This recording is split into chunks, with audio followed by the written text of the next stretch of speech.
വിശദമായി നോക്കാം. അവധിക്കാലമായതോടെ ഇടുക്കിയിലേക്കുള്ള സഞ്ചാരികളുടെ വരവിൽ വൻ വർധന. ഇടുക്കി അണക്കെട്ട് കാണാനും ബോട്ടിങ്ങിനുമാണ് കൂടുതൽ പേർ എത്തുന്നത്. ആയിരക്കണക്കിന് പേർ കഴിഞ്ഞ ദിവസങ്ങളിൽ എത്തിയെങ്കിലും ബോട്ടിങ്ങിനായി ആകെയുള്ളത് ഒരു ബോട്ട് മാത്രമാണ്.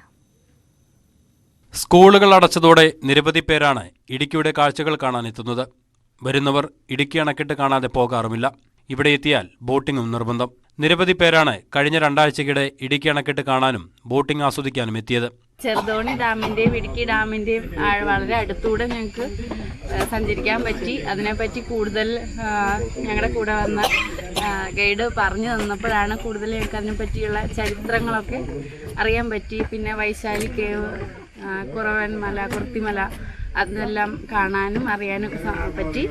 വളരെ നല്ല എക്സ്പീരിയൻസ് ആയിരുന്നു. പൈനാവിന് സമീപം വെള്ളപ്പാറയിൽ നിന്നാണ് ബോട്ട് സവാരി ആരംഭിക്കുന്നത്. നിലവിൽ 20 പേർക്ക് സഞ്ചരിക്കാൻ കഴിയുന്ന ഒരു ബോട്ട് മാത്രമാണ് അണക്കെട്ടിൽ സർവീസ് നടത്തുന്നത്. ഇതുമൂലം സഞ്ചാരികൾ ഏറെ നേരം ബോട്ടിങ്ങിനായി കാത്തിരിക്കണം. ബോട്ട് സവാരി എപ്പോഴുമുണ്ടെങ്കിലും ഇടുക്കി ഡാമിലെ സന്ദർശനം മെയ് 31 വരെയാണ് ഇപ്പോൾ അനുവദിച്ചിട്ടുള്ളത്. കൂടുതൽ ബോട്ടുകൾ എത്തിക്കാൻ വനം വകുപ്പ് ശ്രമം തുടങ്ങിയിട്ടുണ്ട്. കൂടുതൽ ബോട്ടുകൾ ഫോറസ്റ്റിന് വരുന്നതാണ് ഓഫീസർമാർ അറിയിച്ചിരിക്കുന്നത്. നല്ല തിരക്കാണ് അനുഭവപ്പെടുന്നത്. എല്ലാ വിഭാഗം ആളുകൾ വരുന്നുണ്ട്. സാധാരണ ആളുകൾ മുതൽ ഉന്നത ശ്രേണിയിലുള്ള ആളുകൾ വരെ വരുന്നുണ്ട്. നല്ല ഒരു തിരക്കാണ് അനുഭവപ്പെടുന്നത്. കനത്ത വേനൽ ചൂടിലും ഇടുക്കിയിലെ വിനോദസഞ്ചാര മേഖല ഉണർവിലാണ്. നിരവധി പേരാണ് സംസ്ഥാനത്തിന്റെ വിവിധ ഭാഗങ്ങളിൽ നിന്ന് ഇടുക്കി കാഴ്ചകൾ കാണാൻ മല കയറി വരുന്നത്. എന്നാൽ വിനോദസഞ്ചാര കേന്ദ്രങ്ങളിൽ പലയിടത്തും ആവശ്യത്തിന് സൗകര്യങ്ങളില്ലാത്തത് ഒരു പോരായ്മയാണ്. ന്യൂസ് 18 ഇടുക്കി. അട്ടപ്പാടിയിൽ വയോധികനെ കാട്ടാന ചവിട്ടിക്കൊന്നു. പുതൂർ പഞ്ചായത്തിലെ തേക്കുപന ഊര് നിവാസി ബപ്പയ്യൻ എന്ന രംഗനാണ് മരിച്ചത്. ഇന്നലെ വൈകിട്ട് കാട്ടിൽ കശുവണ്ടി പെറുക്കാൻ പോയതായിരുന്നു. തിരിച്ചെത്താത്തതിനെ തുടർന്ന് ഊര് നിവാസികൾ അന്വേഷിച്ചപ്പോഴാണ് രംഗനെ മരിച്ച നിലയിൽ കണ്ടെത്തിയത്. ഈ വർഷം 4ാമത്തെ ആളാണ് അട്ടപ്പാടിയിൽ കാട്ടാന ആക്രമണത്തിൽ കൊല്ലപ്പെടുന്നത്. 10ഓളം പേർക്ക് പരിക്കേറ്റു. അട്ടപ്പാടിയിലെ 3 പഞ്ചായത്തുകളിലും കാട്ടാന ശല്യം രൂക്ഷമാണ്. ഇടുക്കി ചിന്നക്കനാൽ 301 കോളനിയിൽ വീണ്ടും കാട്ടാന ആക്രമണം. കോളനി നിവാസിയായ ലീലാചന്ദ്രന്റെ വീടിന്റെ വാതിലും ഷെഡും കാട്ടാന തകർത്തു. കഴിഞ്ഞ രാത്രിയിലാണ് വീടിന് നേരെ കാട്ടാന ആക്രമണമുണ്ടായത്. ചക്കക്കൊമ്പൻ ഉൾപ്പെടെയുള്ള ആനകൾ ഇന്നലെ വൈകിട്ടോടെ ഈ മേഖലയിൽ തമ്പടിച്ചിരുന്നു.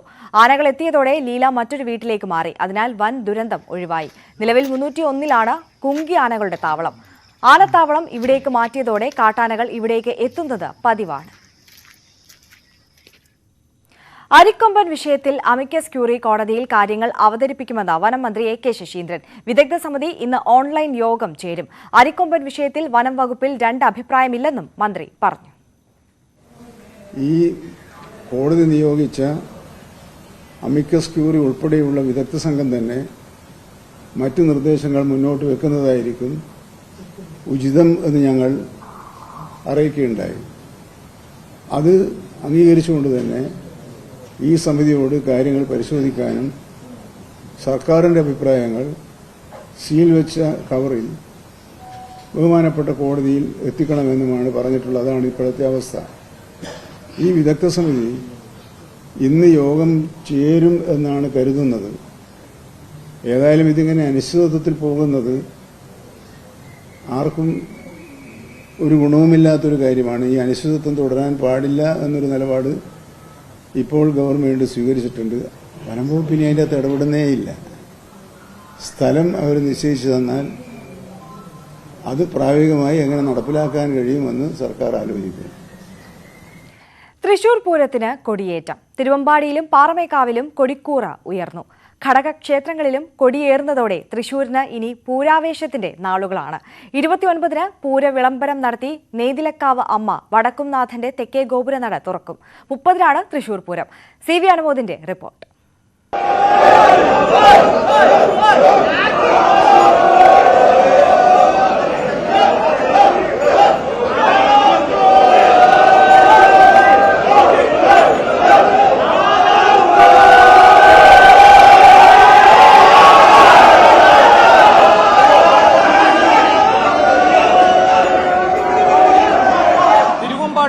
പാറമേക്കാവിലും തൃശൂർ പൂരത്തിൽ പങ്കാളികളായ മറ്റ് 8 ഘടകക്ഷേത്രങ്ങളിലുമാണ് ഇന്ന് പൂരം കൊടിയേറുന്നത്. ഇതിൽ ലാലൂർ, അയ്യന്തോൾ, തിരുവമ്പാടി, പാറമേക്കാവ് ക്ഷേത്രങ്ങളിൽ ഉച്ചയ്ക്ക് മുൻപ് തന്നെ പൂരം കൊടിയേറി.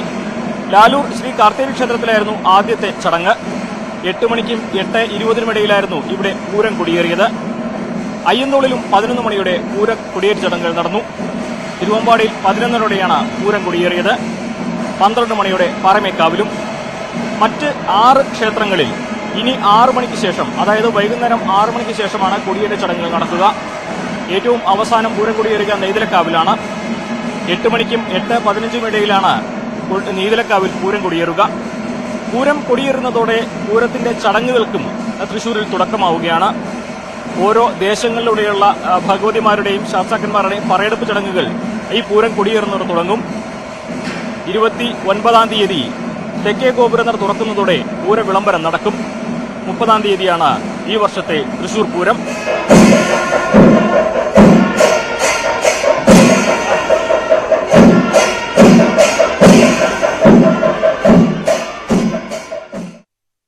തൃശൂർ കറുകുറ്റി പാതയിൽ അറ്റകുറ്റപ്പണിയെ തുടർന്ന് ഈ മാസം 27-ന് ട്രെയിൻ ഗതാഗതത്തിൽ നിയന്ത്രണം. 23 ട്രെയിനുകൾ റദ്ദാക്കി. Kannur intercity express, Guruvayur express, Kottayam Nilambur express, Eranad, Ernakulam Bengaluru express, Kochuveli, Lokmanya Tilak, Ernakulam Palakkad express, Dhanbad express എന്നിവയാണ് റദ്ദാക്കിയ ട്രെയിനുകൾ. 14 ട്രെയിനുകൾ ഭാഗികമായി റദ്ദാക്കി. ജയന്തി, ഐലൻഡ്, ഗാന്ധിധാം എന്നീ ട്രെയിനുകൾ നാഗർകോവിൽ വഴി തിരിച്ചുവിടും. ആധുനിക ഇന്ത്യൻ സർക്കസ് കുലപതിയും ജെമിനി ജംബോ സർക്കസ് കമ്പനികളുടെ സ്ഥാപകനുമായ ജെമിനി ശങ്കരൻ അന്തരിച്ചു. വാർദ്ധക്യ സഹജമായ അസുഖങ്ങളെ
താമരശ്ശേരിയിൽ ടൂറിസ്റ്റ് ബസിന് മുകളിൽ വിദ്യാർത്ഥികളുടെ അപകടകരമായ റീൽ ഷൂട്ട്.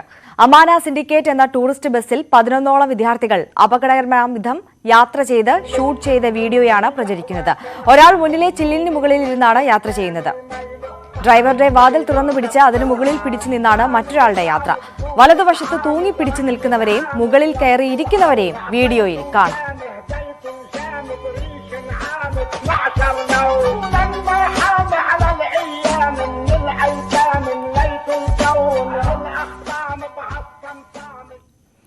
തിരുവനന്തപുരം കിളിമാനൂരിൽ യുവാവിനെ ആക്രമിച്ച കേസിൽ പ്രതികൾ പിടിയിൽ.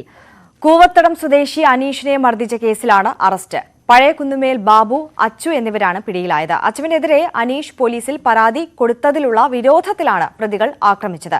പ്രതികളെ റിമാൻഡ് ചെയ്തു. കാസർഗോഡ് വലിയപറമ്പ് ബിച്ചാരക്കടവിൽ കായിക പ്രേമികൾക്കായി സ്റ്റേഡിയം ഒരുങ്ങുന്നു. Bicharakkadavu super soccer sports and arts ക്ലബ്ബാണ് സ്റ്റേഡിയം നിർമ്മിക്കുന്നത്. വലിയപറമ്പിലെ കായിക പ്രേമികളുടെ ചിരകാല അഭിലാഷങ്ങളിലൊന്നാണ് ഫുട്ബോൾ സ്റ്റേഡിയം. നാട്ടുകാരുടെ ഏറെക്കാലത്തെ ആഗ്രഹമാണ് ഇപ്പോൾ Beecharakkadavu super soccer sports and arts ക്ലബ്ബിലൂടെ യാഥാർത്ഥ്യമാക്കാൻ പോകുന്നത്. ക്ലബ്ബ് സ്വന്തമായി വാങ്ങിയ ഒരേക്കർ സ്ഥലത്താണ് സ്റ്റേഡിയം നിർമ്മിക്കുക. നാട്ടുകാരിൽ നിന്നും പ്രവാസികളിൽ നിന്നും ക്ലബ്ബ് പ്രവർത്തകരിൽ നിന്നും തുക സമാഹരിച്ചുകൊണ്ടാണ് നിർമ്മാണം. സ്റ്റേഡിയം പ്രവൃത്തി ഉദ്ഘാടനം വലിയപറമ്പ പഞ്ചായത്ത് പ്രസിഡന്റ് വി സജീവൻ നിർവഹിച്ചു. നമ്മുടെ ഈ ഭരണസമിതി വന്ന ശേഷം പ്രത്യേകം സ്ഥലം കണ്ടെത്തുകയും അതിന്റെ ഭാഗമായിട്ട് ഒരു സ്റ്റേഡിയം നിർമ്മാണം നടത്തണം എന്ന ആശയവുമായിട്ട് ഞങ്ങൾ മുമ്പോട്ട് പോകുന്ന സാഹചര്യത്തിലാണ് ആരെയും കാത്തു നിൽക്കാതെ ഫുട്ബോളിനെ പ്രാണവായുവിനെ പോലെ സ്നേഹിക്കുന്ന സൂപ്പർ സോക്കറിന്റെ ഉശിരരായിട്ടുള്ള പ്രവർത്തകർ അവർ മറ്റൊരു ചരിത്രം കുറിക്കുകയാണ്. ഒരു ക്ലബ്ബ് പ്രവർത്തകർ ഒരു ഗ്രൗണ്ട്, ഒരു സ്റ്റേഡിയം നിർമ്മിക്കാൻ വേണ്ടി പ്രത്യേക സ്ഥലമെടുത്ത് അങ്ങനെ അവർ ഈ പ്രവർത്തനവുമായി മുമ്പോട്ട് പോവുകയാണ്. Nileshwaram block member K Anilkumar, ward member Khader Pandyala, KP Shukkur Haji, Sharif Madapuram എന്നിവർ പ്രവർത്തനങ്ങൾക്ക് നേതൃത്വം നൽകി. മികച്ച ഫുട്ബോൾ കളിക്കാർ ഉള്ള വലിയപറമ്പ് ദ്വീപിൽ മെച്ചപ്പെട്ട പരിശീലന സൗകര്യം ലഭ്യമാക്കിയാൽ കൂടുതൽ പ്രതിഭകൾ ഉണ്ടാകുമെന്ന് തന്നെയാണ് ക്ലബ് ഭാരവാഹികൾ പ്രതീക്ഷിക്കുന്നത്. ന്യൂസ് 18 വലിയപറമ്പ്. ഇടവേള.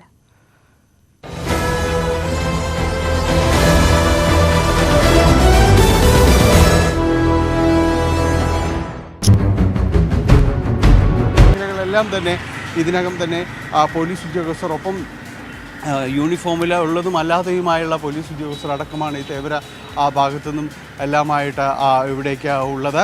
അങ്ങനെ ഈ ഭാഗങ്ങളിലെല്ലാം തന്നെ ഇതിനകം തന്നെ സുരക്ഷാ ഉദ്യോഗസ്ഥരെ പലതവണ പരിശോധനകളെല്ലാം തന്നെ നടത്തി കഴിഞ്ഞിരിക്കുന്നു. അദ്ദേഹം എത്തുന്ന സമയത്ത് അതിനു മുൻപായിട്ട് തന്നെയും ഇവിടെ ഗതാഗതമടക്കം നിരോധിച്ചിട്ടുണ്ട്. പൂർണ്ണമായും അദ്ദേഹം താമസിക്കുന്ന ഐലൻഡ്, അതോടൊപ്പം തന്നെ ഈ വഴി കടന്നു പോകുന്ന തേവര ഇവിടങ്ങളിലെല്ലാം തന്നെ കർശനമായ ഗതാഗത നിയന്ത്രണം ഏർപ്പെടുത്തുമെന്ന് തന്നെയാണ് അറിയിച്ചിട്ടുള്ളത്. വാഹനങ്ങൾ അതനുസരിച്ച് മറ്റ് റോഡുകൾ വഴി വഴിതിരിഞ്ഞ് പോകണം. കുണ്ടന്നൂർ റോഡ് വഴി വൈറ്റിലേക്ക് എത്തുന്ന രീതിയിലേക്ക് തന്നെ പൂർണ്ണമായും പോകണം. ഈ വഴി ആശ്രയിക്കാൻ കഴിയില്ല എന്ന് തന്നെ വളരെ വ്യക്തമാക്കിയിട്ടുണ്ട്. അങ്ങനെ വലിയ രീതിയിലുള്ളൊരു ഗതാഗത ക്രമീകരണങ്ങളുടെയും സുരക്ഷാ സംവിധാനങ്ങളുടെയും നടുവിൽ തന്നെയായിരിക്കും ഇന്ന് കൊച്ചി നഗരം എന്ന് പറയുന്നത്. പ്രത്യേകിച്ച് ഈ തേവര ഭാഗം എന്ന് പറയുന്നത് എല്ലാം തന്നെയും ഉച്ചയോടുകൂടി തന്നെ പൂർണ്ണമായും പോലീസിൻ്റെയും SPജിയുടെയും എല്ലാം തന്നെ നിയന്ത്രണത്തിലേക്ക് എത്തുന്നു. അങ്ങനെ ഇന്നത്തെ ദിവസം ഈ കൊച്ചി നഗരത്തിൽ വലിയ ക്രമീകരണങ്ങൾ ഏർപ്പെടുത്തിയിട്ടുണ്ട്. നാളെ രാവിലെയാണ് അദ്ദേഹം തിരുവനന്തപുരത്തേക്ക് തിരിക്കുന്നത്. രാജ്യം കാത്തിരിക്കുന്ന 2 പദ്ധതികൾ, ഇതിൻ്റെ ഒരു സമർപ്പണം നാളെ തിരുവനന്തപുരത്ത് നടക്കും. അതിൽ കൊച്ചിയുമായി ബന്ധപ്പെട്ടുള്ള വാട്ടർ മെട്രോ സർവീസുകൾ. ഡാനി, പ്രധാനമന്ത്രി 2 ദിവസത്തെ സന്ദർശനത്തിനായി കേരളത്തിലേക്ക് എത്തുകയാണ്.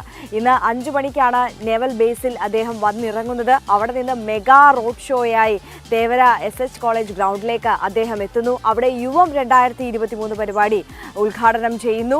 ആ പരിപാടിയിൽ പങ്കെടുത്ത് സംസാരിക്കുന്നു. അങ്ങനെ ഒരുപാട് വിശേഷങ്ങളാണ് ഇന്ന് ഇതുമായി ബന്ധപ്പെട്ട കൊച്ചിയിൽ നിന്ന് വരാനുള്ളത്. എങ്ങനെ അവിടുത്തെ സുരക്ഷാ സജ്ജീകരണങ്ങൾ എത്രത്തോളം പൂർണ്ണമായി, അതോടൊപ്പം തന്നെ ഗതാഗത നിയന്ത്രണം അടക്കമുള്ള കാര്യങ്ങൾ അവിടെ ഇന്ന് ഏർപ്പെടുത്തുന്നുണ്ട്. അതുമായി ബന്ധപ്പെട്ട ഒരുക്കങ്ങളുടെ വിശദാംശങ്ങൾ കൂടി ഡാനി.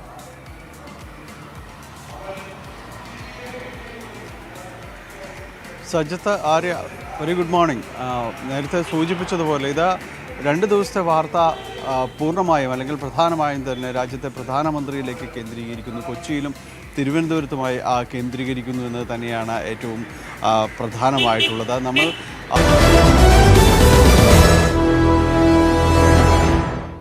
വാർത്തകളിലേക്ക്. കാസർഗോഡ് വലിയപറമ്പ ഒരിയരയിൽ അൻബേക്കർ ഗ്രാമത്തിൽ ഒരു സ്റ്റേഡിയമുണ്ട്. നിർമ്മാണം പൂർത്തിയായിട്ട് വർഷങ്ങളായി. ഇതുവരെ തുറന്നു കൊടുത്തിട്ടില്ല എന്ന് മാത്രം. 1 കോടിയോളം രൂപ ചിലവഴിച്ച് നിർമ്മിച്ച കെട്ടിടവും അനുബന്ധ സൗകര്യങ്ങളുമാണ് അധികാരികളുടെ അനാസ്ഥയിൽ വെറുതെയാകുന്നത്. അംബേദ്കർ കോളനിയിലെ അടിസ്ഥാന വികസനം ലക്ഷ്യമിട്ടാണ് 15 വർഷം മുമ്പ് MP ഫണ്ടിൽ നിന്നും തുക വകയിരുത്തി ഓഡിറ്റോറിയം നിർമ്മിക്കാൻ അനുമതി നൽകിയത്. നിർമ്മിതി കേന്ദ്രത്തിനായിരുന്നു നിർമ്മാണ ചുമതല. വൈദ്യുതീകരണം പൂർത്തിയാക്കാൻ സാധിക്കാത്തതാണ് ഓഡിറ്റോറിയം അടഞ്ഞുകിടക്കാൻ കാരണം. 3 ഫേസ് വയറിംഗ് നടത്തേണ്ട സ്ഥാനത്ത് സിംഗിൾ ഫേസ് വയറിംഗ് ചെയ്തത് വൈദ്യുതി കണക്ഷൻ ലഭിക്കുന്നതിന് തടസ്സമായി. വർഷങ്ങൾ പലതു കഴിഞ്ഞിട്ടും പ്രശ്നം പരിഹരിക്കാനുമായില്ല. ഫുള്ള് ഉത്തരവാദിത്വം നമ്മൾ SC ഡെവലപ്മെൻറ്റ് ഓഫീസർക്കാണ്. SC ഡെവലപ്മെൻറ്റ് ഓഫീസർക്ക് ഇപ്പോൾ ജില്ലാ ഓഫീസറുമായിട്ട് തന്നെ ബന്ധപ്പെട്ടിട്ട് നമ്മൾ പലവട്ടം ഈ കാര്യങ്ങൾ ചർച്ച ചെയ്യുകയും അവരോട് വരികയും നോക്കിയെല്ലാം ചെയ്തിട്ട് പോയിട്ട് പിന്നെ ഞാൻ വിളിക്കുന്ന സമയത്ത് ഫോൺ എടുക്കാത്തൊരവസ്ഥയിലേക്കും കണ്ടിട്ടുണ്ട്. കാരണം നമ്മൾ പട്ടികജാതിക്കാരെന്ന് പറയുമ്പോൾ ആരും പ്രതികരിക്കുന്നില്ല എന്നുള്ളൊരു മനോഭാവം ഡിപ്പാർട്ട്മെൻറ്റിൻ്റെ ഭാഗത്തുനിന്നുണ്ട് എന്നാണ് നമ്മൾ മനസ്സിലാക്കുന്നത്. നിർമ്മിതി കേന്ദ്രത്തിനെയും പട്ടികജാതി വകുപ്പ് ഉദ്യോഗസ്ഥരെയുമാണ് നാട്ടുകാർ പ്രതിസ്ഥാനത്ത് നിർത്തുന്നത്. വൈദ്യുതി കണക്ഷൻ ലഭ്യമാക്കുന്നതിനോടൊപ്പം മുറ്റമൊരുക്കുകയും പാചകശാല, ഫർണിച്ചറുകൾ എന്നിവ കൂടി സജ്ജീകരിക്കുകയും ചെയ്താൽ മാത്രമേ ഓഡിറ്റോറിയം പ്രവർത്തിപ്പിക്കാൻ കഴിയൂ. ഇതിനോടകം തന്നെ കെട്ടിടത്തിനും അനുബന്ധ സൗകര്യങ്ങൾക്കും കേടുപാടുകൾ വന്നു തുടങ്ങിയിട്ടുണ്ട്. ന്യൂസ് 18 വലിയപറമ്പ. ഇടുക്കി നെടുങ്കണ്ടത്ത് ജനവാസ മേഖലയിൽ തെരുവു നായ്ക്കൾക്ക് സംരക്ഷണ കേന്ദ്രം ഒരുക്കാൻ ശ്രമം നടക്കുന്നതായി ആരോപണം. നെടുങ്കണ്ടം മൈനർ സിറ്റിയിലെ ജില്ലാ പഞ്ചായത്ത് വക കെട്ടിടത്തിലാണ് കേന്ദ്രം ഒരുക്കുന്നത്. ഇതിനെതിരെ പ്രതിഷേധവുമായി നാട്ടുകാർ രംഗത്തെത്തി. ഇത് വളരെ പ്രാധാന്യം കൽപ്പിച്ചിട്ടുള്ള ഒരു സമര പോരാട്ടത്തിനാണ് 17ാം വാർഡിലെ പൊതുജന സമൂഹം രംഗത്ത് വന്നിരിക്കുന്നത്. എന്തായാലും 2 ദിവസം കൊണ്ട് ആരുടെയും ഭവന സന്ദർശനം നടത്താതെ, ആരെയും ക്ഷണിക്കാതെ, കേവലം ഒരു വോയിസിലൂടെ മാത്രമാണ് ഇത്രയും മാതാപിതാക്കളും സഹോദരി സഹോദരന്മാരും കൊച്ചു കുട്ടികളടക്കുന്നവർ ഇവിടെ എത്തിയിരിക്കുന്നത്.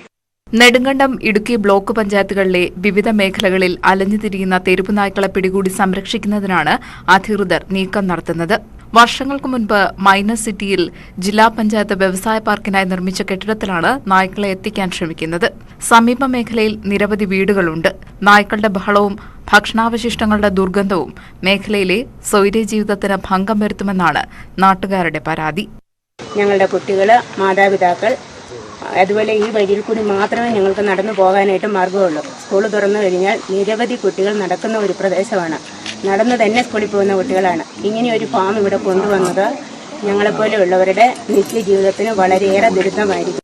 വ്യവസായ പാർക്കിനായി പ്രദേശവാസി സൗജന്യമായി ഭൂമി വിട്ടു നൽകുകയായിരുന്നു. ലക്ഷങ്ങൾ മുടക്കി കെട്ടിടവും അനുബന്ധ സൗകര്യങ്ങളും ഒരുക്കി. എന്നാൽ അനുയോജ്യമായ പദ്ധതി തയ്യാറാക്കി കെട്ടിടം ഉപയോഗിക്കാൻ അധികൃതർ തയ്യാറായില്ല.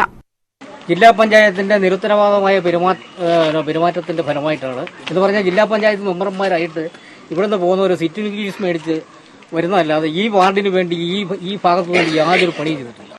മേഖലയിലെ തൊഴിൽ രഹിതരായ സ്ത്രീകൾ സംരംഭം ആരംഭിക്കാൻ കെട്ടിടം ആവശ്യപ്പെട്ടിരുന്നെങ്കിലും വിട്ടുനൽകാൻ ജില്ലാ പഞ്ചായത്ത് തയ്യാറായില്ല. ഇവിടെ സ്ത്രീകൾ തൊഴിലില്ലാതെ ഇരിപ്പുണ്ട്. അപ്പോൾ ഈ കെട്ടിടം ഞങ്ങൾക്ക് തൊഴിൽ സംരംഭത്തിനായിട്ട് തരുമോ എന്ന് ചോദിച്ചിട്ട് തന്നിട്ടില്ല.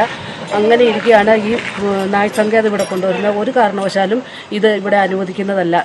വിവിധ മേഖലകളിൽ നിന്ന് പിടികൂടുന്ന നായ്ക്കളെ മൈനർ സിറ്റിയിലെ കേന്ദ്രത്തിൽ എത്തിച്ച് വന്ധ്യംകരണം നടത്തി സംരക്ഷിക്കുന്നതിനാണ് മൃഗസംരക്ഷണ വകുപ്പിന്റെ നീക്കം. നടപടിക്കെതിരെ ശക്തമായ പ്രതിഷേധത്തിന് ഒരുങ്ങുകയാണ് നാട്ടുകാർ. ഞങ്ങൾ ആശ്രയിക്കുന്ന റോഡാണിത്. ആ റോഡിന്റെ സൈഡിലാണ് ഇങ്ങനൊരു പ്രസ്ഥാനം. മറ്റേ യാതൊരു മുൻകരുതൽ നടപടികളും എടുക്കാതെ ഇങ്ങനൊരു സംവിധാനം നടപ്പിലാക്കുന്നത്. അപ്പം ജനങ്ങൾക്ക് ഈ തൊട്ടടുത്ത് തന്നെ ജനങ്ങൾ തിങ്ങി പാർക്കുന്ന പ്രദേശമാണിത്. ഇതിന്റെ 3 മീറ്റർ അകലെയായിട്ടാണ്, 3 മീറ്റർ പോലും അകലമില്ല അടുത്തടുത്ത് വീടുകൾ ഉള്ളത്. തെരുവുനായ സംരക്ഷണ കേന്ദ്രം സ്ഥാപിക്കരുത് എന്നാവശ്യപ്പെട്ട് പ്രദേശവാസികൾ ജില്ലാ കളക്ടർക്ക് ഹർജി നൽകി. നെടുങ്കണ്ടം പഞ്ചായത്തിലും ജില്ലാ ബ്ലോക്ക് പഞ്ചായത്തുകളിലും പരാതി നൽകിയിട്ടുണ്ട്. കേന്ദ്രം സ്ഥാപിക്കാനുള്ള നീക്കം തുടർന്നാൽ പ്രതിഷേധം ശക്തമാക്കാനാണ് നാട്ടുകാരുടെ തീരുമാനം. ന്യൂസ് 18 നെടുങ്കണ്ടം. ക്ഷേത്രങ്ങളിലും തറവാടുകളിലും ജീവൻ തുടിക്കുന്ന ചിത്രങ്ങളും ശില്പങ്ങളും ഒരുക്കുകയാണ് കാസർഗോഡ് പിലിക്കോട്ടെ കേശവൻ കോതുളി. കഴിഞ്ഞ 35 വർഷമായി കലാരംഗത്തെ നിറസാന്നിധ്യമാണ് ഇദ്ദേഹം.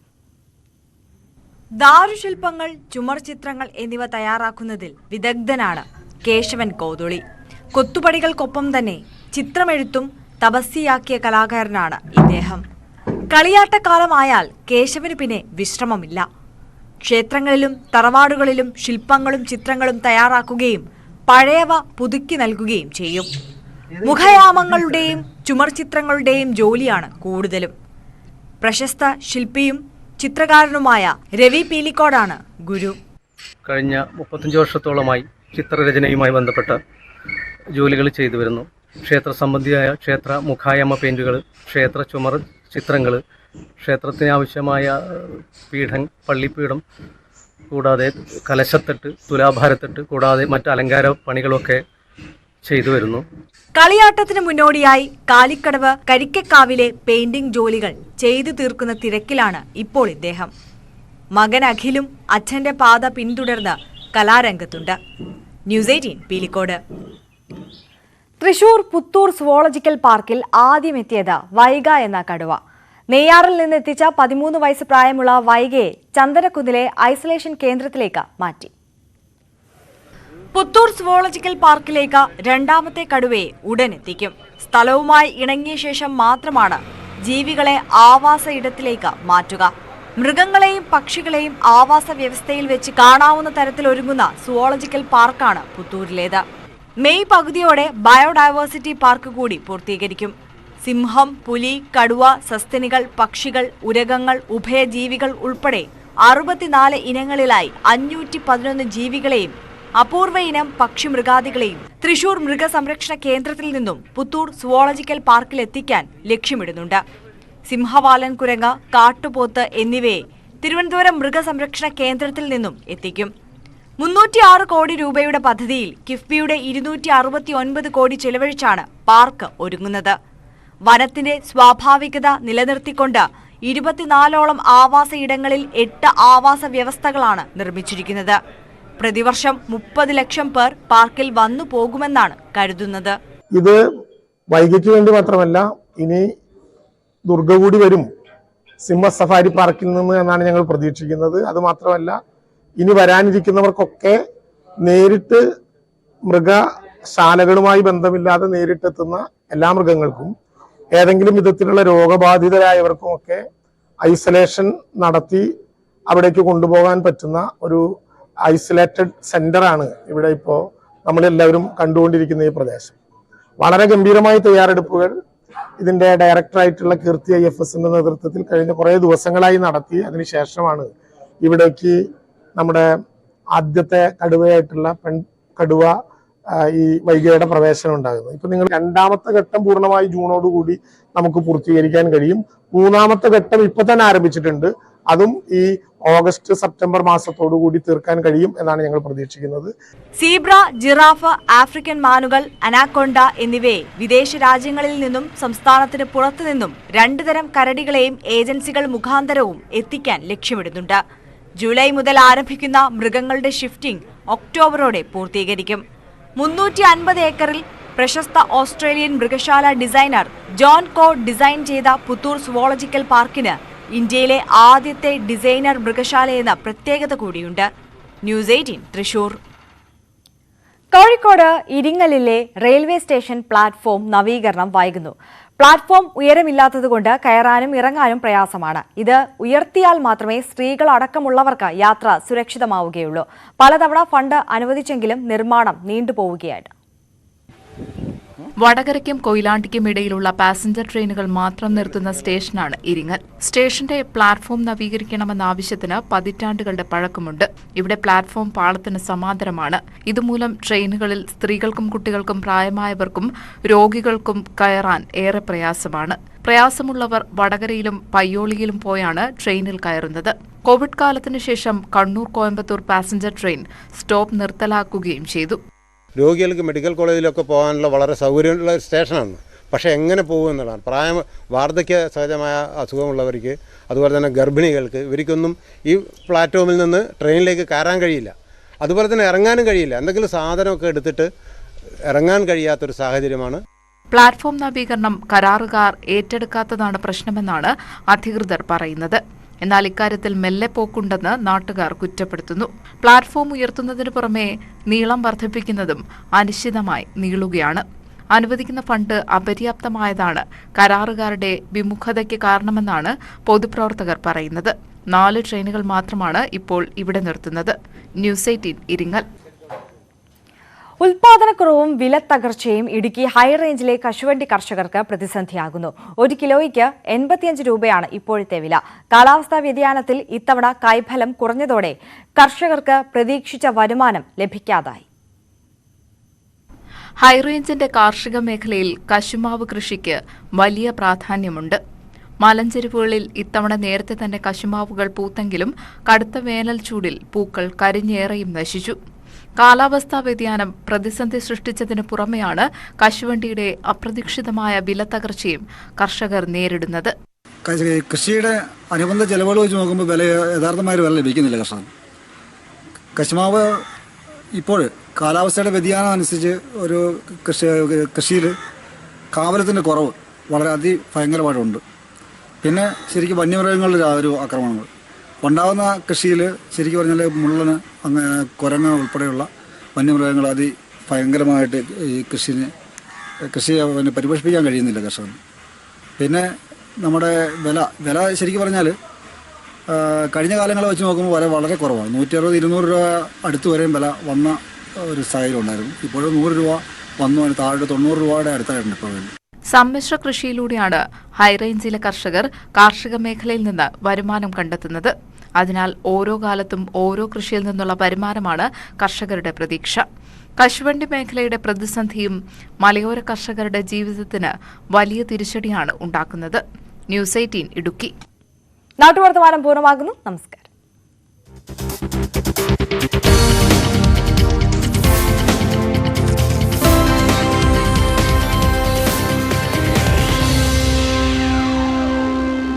channels